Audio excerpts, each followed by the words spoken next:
NSSന്റെ volunteers ഉണ്ട്, നമുക്ക് വരും. എന്തൊക്കെ നിങ്ങളുടെ പ്രവർത്തനങ്ങൾ എന്തൊക്കെയാണ്? വരും. എന്താണ് ക്യാമ്പുകളിലൊക്കെ ഇവരെ കാണാം. ഇവരെല്ലാവരും എന്താണ് ഈ ക്യാമ്പുകളിലൊക്കെ ഇവരെ കാണാം, എല്ലാ സ്ഥലങ്ങളിലും ഇവരെ കാണാം, ഇവരില്ലാത്ത സ്ഥലങ്ങളില്ല. തീർച്ചയായും NSSന്റെ പ്രവർത്തനങ്ങൾ തീർച്ചയായും കേരളത്തിൽ എല്ലാവരും പ്രത്യേകം പറയേണ്ടതില്ല, കേരളത്തിൽ എല്ലാവർക്കും അറിയാവുന്ന പ്രവർത്തനങ്ങളാണ്. തീർച്ചയായും നമ്മുടെ ഇവിടെ വളണ്ടിയേഴ്സിന്റെ പ്രവർത്തനങ്ങൾ ആരംഭിച്ചു. അന്ന് സംഭവം നടന്ന ദിവസം തന്നെ NSSന്റെ പ്രവർത്തകരും NSSന്റെ വളണ്ടിയേഴ്സും എത്തിയിട്ട് നമ്മുടെ പ്രവർത്തനം ആരംഭിച്ചു. മറ്റ് സന്നദ്ധ സേനകാരെ പോലെ തന്നെ ക്യാമ്പ് ചെയ്തുകൊണ്ടാണ് നമ്മുടെ പ്രവർത്തനം നടക്കുന്നത്.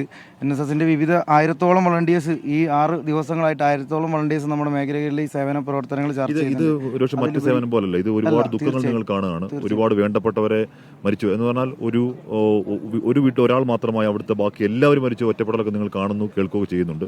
അത് മറ്റ് സേവനം പോലെ അല്ല, ഇത്തവണ വല്ലാത്തൊരു അവസ്ഥയാണത്. തീർച്ചയായും ഈ വിവരങ്ങൾ അറിഞ്ഞപ്പോൾ ഒത്തിരി പേരും നമ്മൾ കാരണം അറിയാം. NSS എന്ന് പറഞ്ഞാൽ നാഷണൽ സർവീസ് സ്കീം, അതായത് കൂടുതലും ഒരു വിദ്യാർത്ഥികളുടെ അറിയാണ് നാഷണൽ സർവീസ് സ്കീം. അപ്പോൾ നമുക്ക് നമ്മുടെ ഇടയിലുള്ള കുട്ടികൾ പോലും നഷ്ടപ്പെട്ടിട്ടുണ്ട്. അത്രയും വികാരം നമ്മുടെ NSSന്റെ ഇടയിലുണ്ട്. നമ്മുടെ കുട്ടികൾ ഇതിൽ ഏകദേശം 50ഓളം കുട്ടികൾ ഈ അപകടത്തിൽപ്പെട്ടിട്ടുണ്ട്. ഏകദേശം 4-5ഓളം കുട്ടികൾ നമ്മുടെ ഇതിൽ മരണത്തിന് പെട്ടിട്ടുണ്ട്. എന്നിട്ടും നമ്മുടെ കൃത്യമായ കണക്കുകൾ നമ്മൾ എടുത്തുകൊണ്ടിരിക്കും. അതും നമ്മുടെ കൂട്ടത്തിലുള്ള കുട്ടികളാണ്. ആ വികാരവും ഈ സങ്കടവും ഒക്കെ നമ്മൾ ഉൾപ്പെടുത്തിക്കൊണ്ടാണ് നമ്മുടെ പ്രവർത്തനങ്ങൾ ആരംഭിക്കുന്നത്. NSS ചില വീടുകളൊക്കെ നിങ്ങൾ വാഗ്ദാനം ചെയ്തിട്ടുണ്ടെന്ന് തോന്നുന്നല്ലേ, എന്താ അത്? നമ്മുടെ ബഹുമാനപ്പെട്ട മന്ത്രി പറഞ്ഞത് പ്രകാരം 150 വീടുകളാണ് NSS വെച്ച് നൽകാനായിട്ട് തീരുമാനിച്ചിരിക്കുന്നത്. 150 വീടുകളെന്ന് പറയുമ്പോൾ ഞങ്ങൾ എല്ലാ വർഷവും 300ഓളം വീടുകളാണ് നിർമ്മിച്ച് നൽകുന്നത്.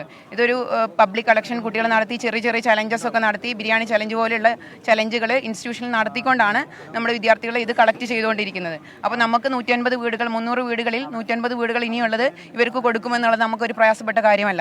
മാത്രമല്ല ഈ 1000-ഓളം വിദ്യാർത്ഥികളുണ്ട്, വോളണ്ടിയേഴ്സ് ഉണ്ട് നമ്മുടെ കൂടെ. യൂത്തിൻ്റെ ഒരു എനർജിയാണ് അവരിലുള്ളത്.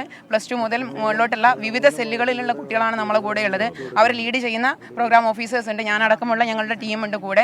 അപ്പോൾ സ്റ്റേറ്റ് സെല്ലിൻ്റെ നിർദ്ദേശപ്രകാരം, അൻസർ സാറിൻ്റെ നിർദ്ദേശപ്രകാരം നമ്മൾ അതിനനുസരിച്ചിട്ടുള്ള പരിപാടികളാണ് ചെയ്തുകൊണ്ടിരിക്കുന്നത്. നിങ്ങൾ ഗവൺമെന്റിനെ അറിയിച്ചു? തീർച്ചയായിട്ടും ഗവൺമെൻറ്റുമായിട്ട് നമ്മുടെ ബിന്ദു മാം അറിയിച്ചതാണ്. 150 വീടുകൾ എന്നുള്ളത് ഡിക്ലെയർ ചെയ്തതാണ്. അതനുസരിച്ചിട്ടാണ് സ്റ്റേറ്റ് സെല്ലിൻ്റെ നിർദ്ദേശപ്രകാരം ഞങ്ങൾ വർക്ക് ചെയ്തുകൊണ്ടിരിക്കുന്നത്. അപ്പോൾ വോളണ്ടിയേഴ്സിനെ ഓരോ മേപ്പാടി ഭാഗത്തുള്ള ഓരോ ഹോസ്പിറ്റലിലേക്കും ഡെയിലി നൈറ്റ് ആൻഡ് ഡേ ആയിട്ട് 24 hours വോളണ്ടിയേഴ്സ് ഡ്യൂട്ടിയിലാണ്. നമ്മൾ മധ്യാപുരം അവരോടൊപ്പം ഉണ്ട്. ഏത് മേഖലയിലാണ് കുറവുള്ളത് എന്ന രീതിയിൽ നമ്മൾ ഇടപെടുന്നുണ്ട്. ഇപ്പോൾ ഇവിടെ ഒരു ചേട്ടൻ ചോദിച്ചു വാട്ട് ഈസ് നെക്സ്റ്റ് എന്നുള്ളത്. അത് തന്നെയാണ് ഞങ്ങളും അവരോടൊപ്പം ഉണ്ട് എന്നുള്ളത് ഉറപ്പിച്ച് പറയുകയാണ്. നമ്മൾ വീടുകൾ വെച്ച് കൊടുക്കുന്നു. അതിനോടൊപ്പം ഏത് രീതിയിൽ അവർക്ക് നമുക്കറിയാം NSS എന്ന് പറയുമ്പോൾ ഏത് രീതിയിൽ നോട്ട് മീ ബട്ട് യു എന്നുള്ള മോട്ടോ വെച്ചിട്ട് ഞങ്ങൾ നിങ്ങളോടൊപ്പം ഉണ്ട്. എന്ത് സർവീസ് വേണമെങ്കിലും ഞങ്ങൾ റെഡിയാണ്, ഏതറ്റം വരെയും. കാരണം വയനാട്ടിലാണ് ഞങ്ങൾ താമസിക്കുന്നത്. വയനാട്ടിലെ കുട്ടികളാണ്, വയനാട്ടിലെ അധ്യാപകരാണ്, വയനാട്ടിലെ NSS യൂണിറ്റുകളാണ്. അതിനോടൊപ്പം സ്റ്റേറ്റ് സെല്ലിൻ്റെ സപ്പോർട്ടും ഉണ്ട്. ഇനി ബാക്കി ജില്ലകളിൽ നിന്നുള്ള ഓരോ സപ്പോർട്ടുകളും നമുക്ക് വന്നുകൊണ്ടിരിക്കുകയാണ്. ഇതെല്ലാം ഈ ഇത്രത്തോളം വിദ്യാർത്ഥികളെയും വോളണ്ടിയേഴ്സിനെയും യൂസ് ചെയ്തുകൊണ്ട് ഇവരിലേക്ക് ഇറങ്ങി വേണ്ട രീതിയിൽ പ്രവർത്തനങ്ങൾ ചെയ്യാൻ ഞങ്ങൾക്ക് സാധിക്കുമെന്നുള്ള ഉറപ്പുണ്ട്. ഇപ്പോൾ ഇവിടെ വിഷമിക്കുന്നവരുണ്ട്, അവരുടെ പ്രയാസങ്ങൾ നമ്മൾക്ക് മനസ്സിലാകുന്നുണ്ട്, അവർ വിഷമം പറഞ്ഞു പോകുന്നുണ്ട്. പക്ഷേ അതിൻ്റെയൊക്കെ അപ്പുറത്ത് ഇനി അവരെ റീലൊക്കേറ്റ് ചെയ്യുമ്പോൾ എവിടെ എന്നുള്ള അതിന് ഒരു ഉത്തരം എന്താണെങ്കിലും നമ്മുടെ സർക്കാരിൻ്റെ അടുത്തുണ്ട്. ആ ഉത്തരത്തിൻ്റെ ഒപ്പം ഞങ്ങളുടെ NSS യൂണിറ്റ് മുന്നോട്ടേക്കുണ്ട്. സേവനപാതയിൽ നിങ്ങൾക്ക് മുന്നോട്ട് പോകേണ്ട എല്ലാവിധ ആശംസകളും. നിങ്ങളുടെ സേവനം ഇനി എല്ലാവർക്കും അവസാന ഘട്ടത്തിൽ എന്നും NSS കൂടെ ഉണ്ടാകുന്ന ഉറപ്പ് നൽകിക്കൊണ്ടാണ്